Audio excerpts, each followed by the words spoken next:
Ahoy, this is Zdenka. Whenever I am making videos here on YouTube, I'm always aiming for the best light possible. I'm trying to make the videos look the best I can possibly make them look. And sometimes I get very lucky with the light. Sometimes I don't get so lucky with the light. And I get a lot of questions from people who ask me, I'm using the same settings, I'm using the same camera, how come your video looks so much nicer? Well, I think today we should cover everything about outdoors light. So let's look at different times of the day and some of the tricks I am doing to get the best possible result when it comes to video. The same principles apply to photography as well, so let's go.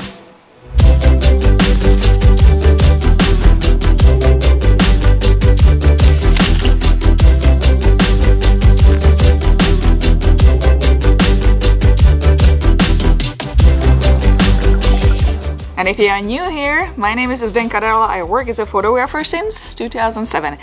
I make video and photo tutorials, tech reviews and creative camera challenges, so you might consider hitting the subscribe button. Here in Canada, we are very much still in the outdoors season. It is the end of the summer, but it's very nice. It's usually sunny, it's very comfortable. The temperature's dropped a little bit, so it makes it better now. But the wind is starting to pick up as we are getting closer to the fall. Different times of the day offer different light conditions, and you can do a lot to improve your videos here on YouTube when you're filming yourself or filming others for your vlogs. So let me take you throughout the whole day, hour by hour. Let's talk about different lighting conditions and let me share some of the tricks I am doing so you can use them as well.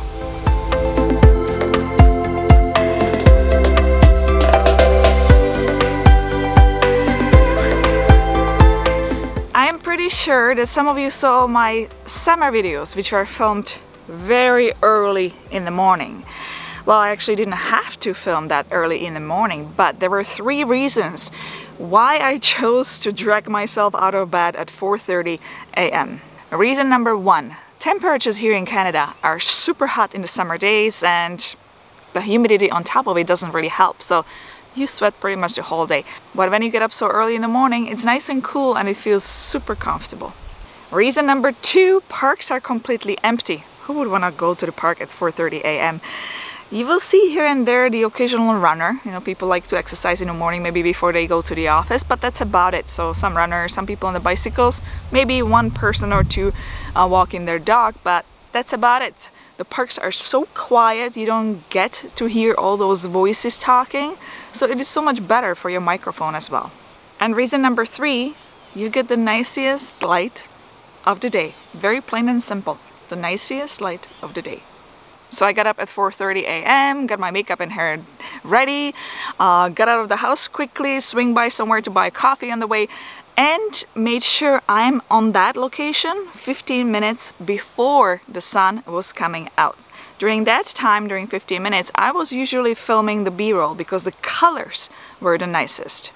And when I had enough B-roll and the sun was just about to peek out, it was just about to come out, I turned the camera at me and I was facing the available light, the sunrise, and I started filming myself just to get that golden first very soft light. And here you can do 2 things. When the sun is still just coming out and it's very soft in the morning, you get that golden shimmery light on your face. So you can face the sun, but once the sun gets a little bit higher and is getting much stronger and you're starting to squint and all that, what I like to do, I just turn around. I have the sun in my back, not directly in my back when it comes to sunrise, but a lot to the side. So I get the hair light from the back and I see the nice shadows from the trees in the background. It just looks very scenic when it comes to sunrise. I'm a brunette and it looks really nice if you allow that sun from behind to kind of hit you from behind, because it makes that hair light very nice. But you have to make sure that you have background which is very dark. If I would be using a background like a sky or even that sun as my background, I would end up with that whole blown highlights look behind me, which is just not very pretty at all.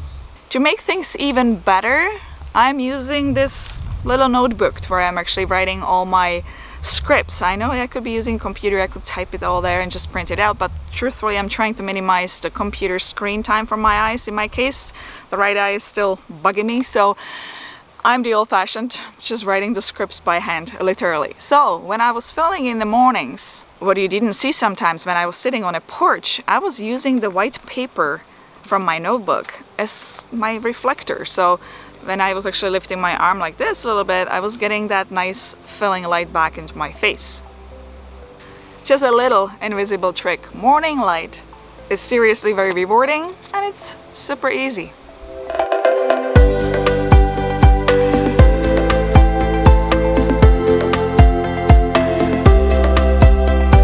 And then at 10:30 you're dealing with the daylight, the very harsh light. It's usually between 10:30 and all the way until 3 p.m. and that's when I am usually trying to aim for an open shade. Like right now I'm standing in a shade, but if I show you what's in front of me, this is the edge of the shade and sun is over there. So that sun is reflecting light back on my face. I still keep the sun in my back because I want that hair light, but again my background is pretty dark. If I would turn towards the light background, it will be all blown out, which doesn't look very good with my dark hair. So I just turn around where the background is pretty dark. And if you happen to film in a city and you see some nice bright wall, you can use it as a reflector, like I'm using the paper right now. So if I bring it closer to me, then you will see that I'm reflecting the light back on my face, like right now. So that will be able to standing next to the wall. If you happen to stand next to the wall which has even a color, then you might end up with an interesting background and the color might pick up a little bit on your face. You will just get different tone. And if you have nowhere to hide and you have to deal with that harsh light, like if you're on a beach or something like that, then you can always, for that little short period, put on your sunglasses. First of all, it will hide those ugly shadows under your eyes and get rid of the squinting. You might have that little cool look for a few minutes, and then once you're in a shade or close by to the shade, you can obviously take off your glasses.